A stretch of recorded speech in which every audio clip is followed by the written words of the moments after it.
네, 이 양모진 북한대학원대학교 교수 전화로 연결돼 있는데요. 군의 대처와 또 오늘 북한이 쏜 발사체와 관련된 사안까지 의견 들어보겠습니다. 안녕하십니까, 교수님? 네, 안녕하십니까. 예, 먼저 같은 월북자에게 두 번이나 최전방 철책이 뚫린 것, 이 부분을 좀 질문드리겠습니다. 뭐가 문제라고 생각하십니까? 총체적인 부실이다 이런 생각이 듭니다. 예, 그 병사들의 보고 체계도 문제가 있었고, 특히 또 지휘관의 판단도 문제가 있었던 것으로 알려지고 있지 않습니까? 네, 특히 그 최첨단 장비가 설치된 상태에서 동일한 사람이 이 기순 때도 뚫렸고 다시 월북할 때도 뚫린 것은 그 경계 실패를 뛰어넘어서 예. 총체적인 부실이 드러난 것이 아닌가, 저는 그렇게 분석을 합니다. 그 총체적인 부실 안에서도 좀 구체적으로 살펴볼 필요가 있는 게 월북자는 좀 사각지대를 잘 알고 있었던 것 같습니다. 그런데 왜 우리 군은 이 부분을 모르고 있었을까요? 이 특정 사각지대만을 꼭 집어서 네, 문제가 있다고 지적하는 것은 좀 무리가 있다 이런 생각이 듭니다. 예, 원래 도둑 한 명을 잡는데 한 10명이 동원돼도 쉽지 않다는 말이 있지 않습니까? 예, 그래서 물론 앞으로 문제 해결이 있어가지고 사각지대 이런 부분에 대해서 참고는 하되 이번 계기로 해서 전반적인 큰 틀에서 접근해야만이 예. 문제 해결할 수 있다 이런 생각이 듭니다. 좀 걱정인 부분이 군에서도 지금 AI 적용 시스템 개선이 필요하다라고 말하고 있습니다. 이 과학화 경계 시스템 어떻게 보세요? 이게 문제는 없을까요? 물론 우리나라가 이 최첨단 이 과학 강국 아니겠습니까? 예, 이런 것도 감안해가지고 앞으로 이런 그 과학화 경계 시스템은 불가피하다 이런 생각이 듭니다. 예, 물론 그 모든 경계를 인력만은 사람만으로 살필 수 없는 그런 또 상황도 아니겠습니까? 네, 그런데 인공지능과 그 사람이 시너지를 발휘해야 하는데, 물론 아직 초기 단계라서 시너지를 못한 그 아쉬움은 있을 수 있습니다. 네, 문제는 그 AI 즉 그 인공지능의 도움을 받더라도 네, 네. 최종 판단과 결정은 사람이 하기 때문에 사람 문제부터 접근하는 것이 문제 해결의 출발점이 아닌가, 저는 그런 생각을 가져봅니다. 예, 알겠습니다. 다시는 이런 일이 없어야 될 것으로 보이고요. 이제 한 가지 또 주제를 바꿔서 질문을 드려보도록 하겠습니다. 북한이 오늘 탄도미사일, 얼마 전까지는 이제 탄도미사일 추정 발사체라고 불렀습니다. 이제 군에서 탄도미사일이라고 얘기했기 때문에 이 무기 유형 등을 아직 정확하게 재원이 나오지는 않았습니다. 보통 이제 그 무기를 어떤 것인지 알아야 좀 메시지를 분석할 수 있을 텐데 교수님께서는 이게 어떤 무기로 보고 계세요? 이 재원 대해서는 한미 정보 당국이 지금 분석하고 있다 하니까 네네. 좀 더 기다려 봐야 되겠습니다만 아마 내일 날짜 노동신문은 확인되겠죠.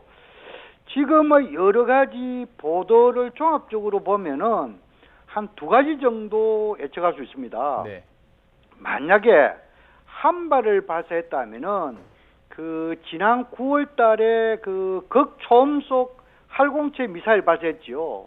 예. 그것이 보통 이 기술적으로 개선을 한다면은 3, 4개월 정도 걸리는 것으로 알려지고 있습니다. 예. 그렇다면은 지난 9월에 발사했으면 지금 1월 같으면 한 3개월 조금 넘었겠죠. 예. 라고 한다면은 아마 극초음속 활공체 미사일 개량형 예. 이 발사 아닌가 볼 수 있고, 또 한편으로 만약에 한 발이 아니고 두 발이 이상이 된다 네. 라고 한다면은 아마 대구경 방사포의 가능성도 배제할 수 없다. 예. 그렇지만 지금의 상황에서는 우리 군에서도 한 발 정도 이렇게 이야기하고 있기 때문에 예.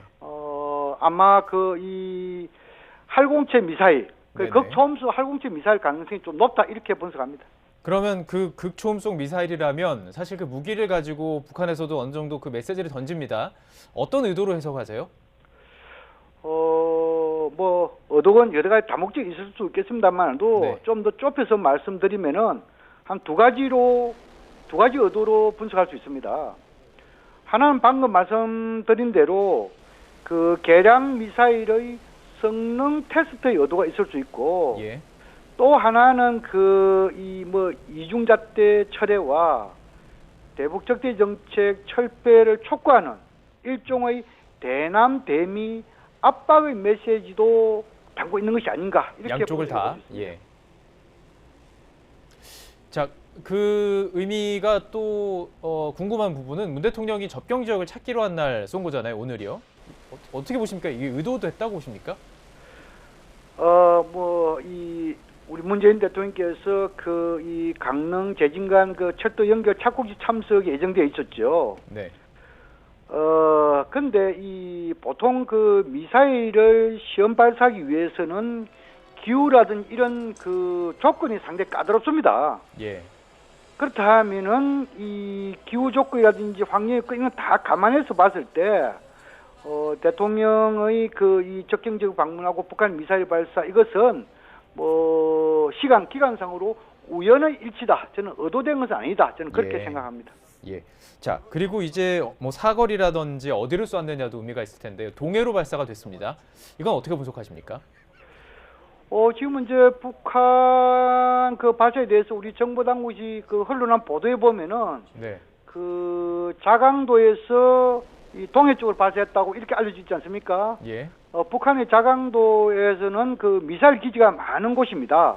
또 특히 이것은 어찌 보면은 그 내륙에서 동해 쪽으로 발사하기 때문에 상당히 그 이 정교함 기술이 그 보장이 안 되면 위험이 내포되는 거 아니겠어요? 예.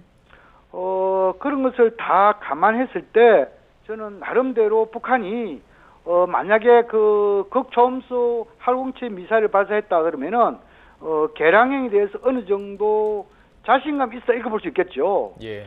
만약에 그 계속 제가 만약을 이야기를 하고 있습니다만도 이 극초음속 이 활공체 미사일 발사했다면은 적어도 고도는 한 45km 내외가 되겠죠. 안팎이 되겠죠. 예. 그리고 사거리는 한 500km 되지 않겠습니까? 예.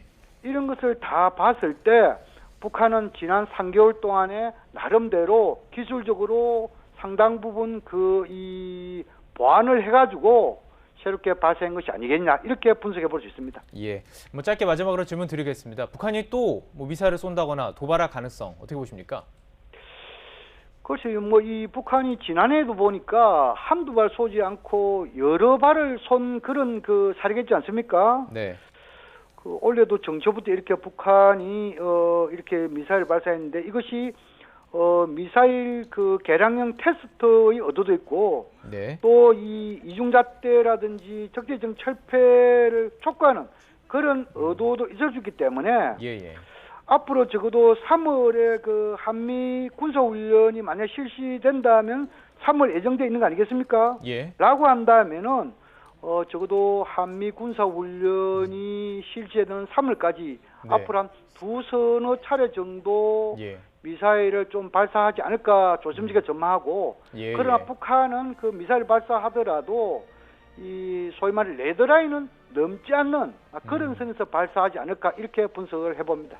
앞으로 몇 번 정도는 더 있을 수 있겠군요. 예, 알겠습니다. 양무진 북한대학원 대학교 교수와 함께 이야기 나눠봤습니다. 고맙습니다. 네, 감사합니다.